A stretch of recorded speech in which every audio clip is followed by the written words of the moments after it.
In the vast and brutal theater of the Pacific War, the year 1944 marked a turning point. The relentless island-hopping campaign of the Allied forces had pushed the Empire of Japan onto the back foot. The days of stunning victories and rapid expansion were a fading memory, replaced by a desperate, grinding defense of a shrinking perimeter. For the Imperial Japanese Navy, or IJN, the situation was dire. The catastrophic losses of experienced pilots and vital aircraft carriers at battles like Midway and the Coral Sea had left them bloodied and reeling. They needed a game-changer. They needed a symbol of defiance, a technological marvel that could absorb the enemy's best punches and strike back with overwhelming force. They needed a champion. That champion had a name: Taihō.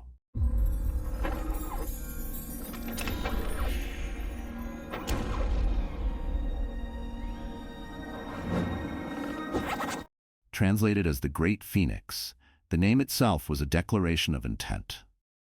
A mythical bird reborn from ashes, destined to rise and grant victory. The Taihō was to be the most advanced, most powerful, and most survivable aircraft carrier Japan had ever sent to sea. She was the culmination of wartime lessons, a floating fortress designed to correct the fatal weaknesses of her predecessors. On paper, she was a masterpiece, an unsinkable bastion of Japanese naval power that would lead a grand counteroffensive and turn the tide of the war. But history and the unforgiving laws of physics had other plans. In one of the most tragic and shocking naval disasters of World War II, the Great Phoenix would live up to its name in the most ironic way imaginable. It would be consumed by fire and vanish on its very first day of battle.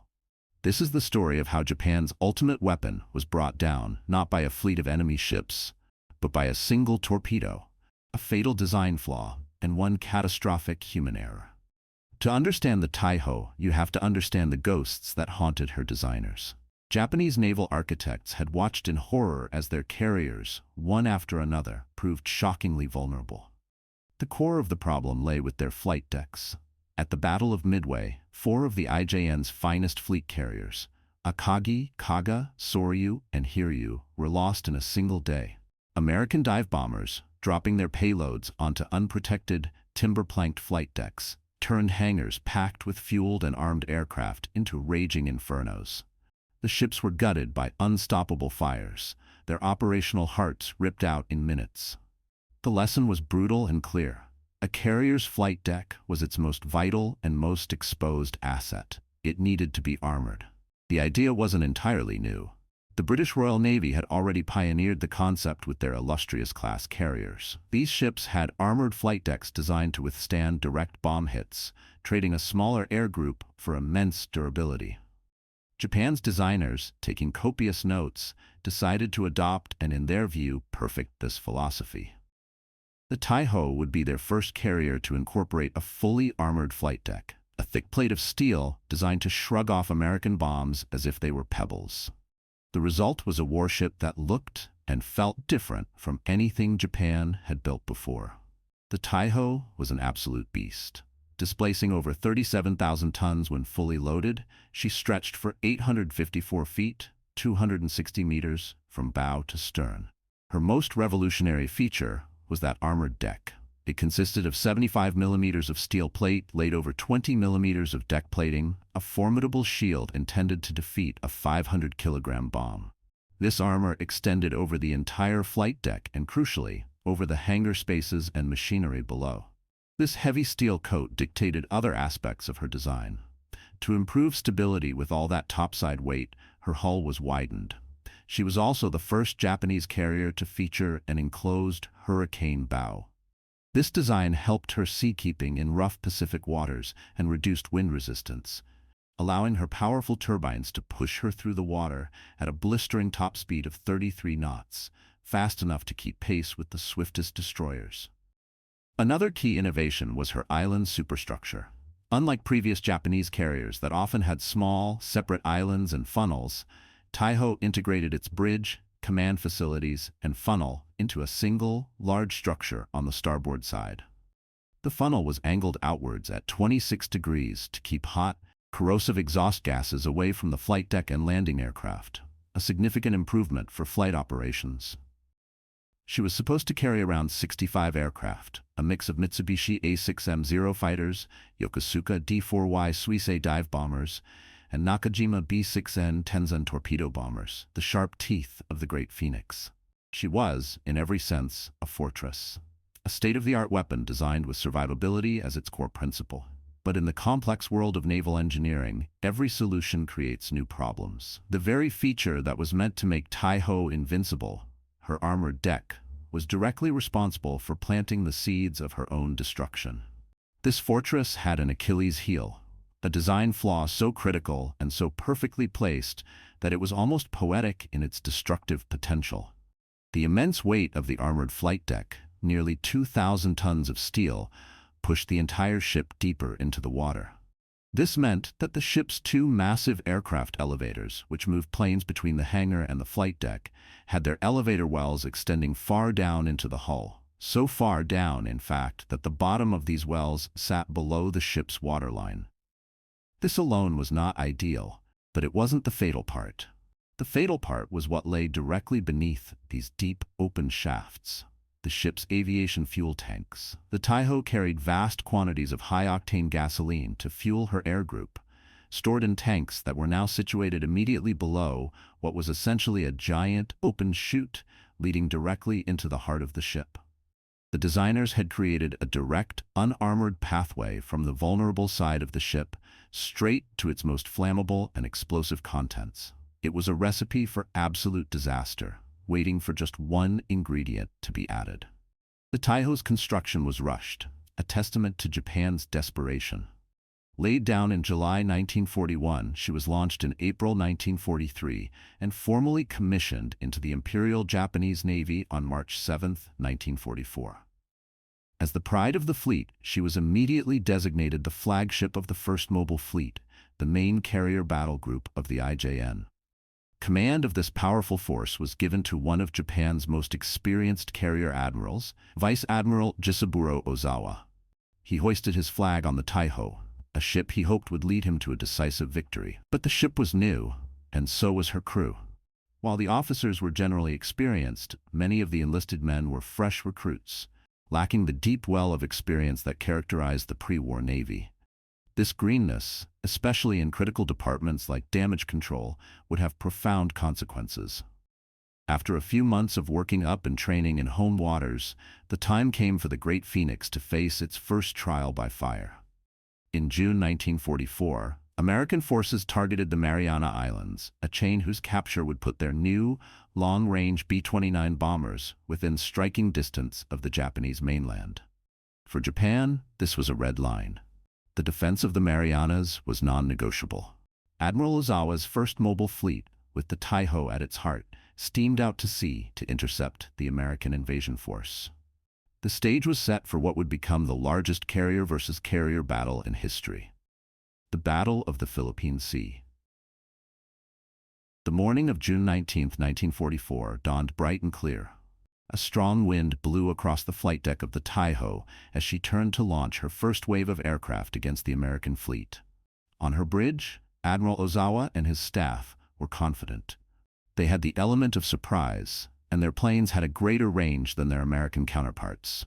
At around 7:45 a.m., the roar of engines filled the air as fighters and bombers were catapulted into the sky. The Great Phoenix was finally in the fight. But deep beneath the waves, another hunter was at work. The American submarine USS Albacore, commanded by Commander James Blanchard, had skillfully penetrated the Japanese destroyer screen and was now in a perfect firing position. Through his periscope, Blanchard saw the dream target for any submariner. A brand new fleet carrier, dead ahead. He fired a spread of 6 torpedoes. On the Taihō's flag bridge, a lookout screamed a warning. Torpedo wakes were streaking towards the ship. The carrier's captain immediately ordered a hard, evasive maneuver. But as the massive ship began to turn, one of the pilots who had just taken off, a man named Sakio Komatsu, saw the deadly fish in the water. In an act of supreme sacrifice, he deliberately dove his aircraft directly into the path of one of the torpedoes, destroying himself and the weapon. His incredible heroism saved the Taihō from a second and possibly fatal hit. But he couldn't stop them all. A single torpedo, one out of the spread of 6, slammed into the Taihō's starboard side, just forward of her island and right next to the forward aircraft elevator. The ship shuddered from the impact. A column of water, smoke, and debris erupted into the air. But as the spray settled, the initial assessment was one of relief. The damage seemed almost superficial. The all-important armored flight deck was completely unharmed. The ship's engines were unaffected, and she could still maintain a speed of 26 knots. The flooding was considered manageable. In fact, flight operations barely paused. The second wave of aircraft was brought up and launched on schedule. On the bridge, there was a palpable sense of vindication. The ship had taken a torpedo hit and shrugged it off. The armor philosophy had worked. The Taihō was living up to her unsinkable reputation.